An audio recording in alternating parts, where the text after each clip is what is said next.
Salam. Bugün payız və qış aylarının sevimli yeməklərindən olan borş hazırlayıram.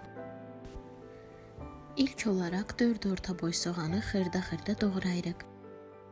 2 orta boy yer kökü və 1 orta boy çuğunduru iri olmamaq şərti ilə kub formasında, 2 orta boy kartofu isə bu şəkildə doğrayırıq.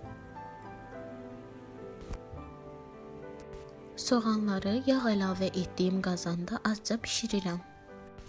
Doğradığım yer kökü və çuğunduru üzərinə əlavə edib qarışdırırıq. 1 xörək qaşığı tomat pastası əlavə edib yenidən qarışdırırıq.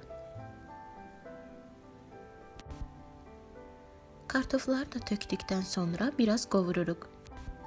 Orta boy kələmin yarısını bu formada doğrayırıq. Qovrulmuş qarışımın üzərinə borş üçün qaynatdığım ətin suyunu tökürəm. Bu su azlıq etdiyi üçün yenidən su əlavə etdim.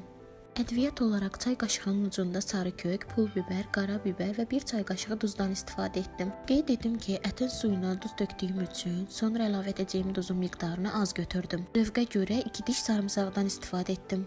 Qarışdırdıqdan sonra kələmləri, yumuşaq bişirdiyim ətləri və xoş ətri, xoş dadı olması üçün 3 ədəd dəfnə yarpağını əlavə edib yenidən qarışdırırıq.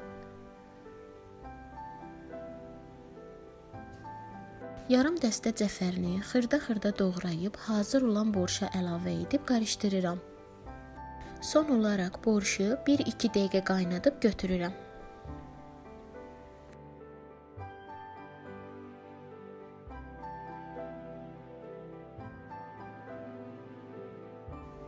Ətirli, bol vitaminli, dadından doymayacağınız borş reseptidir.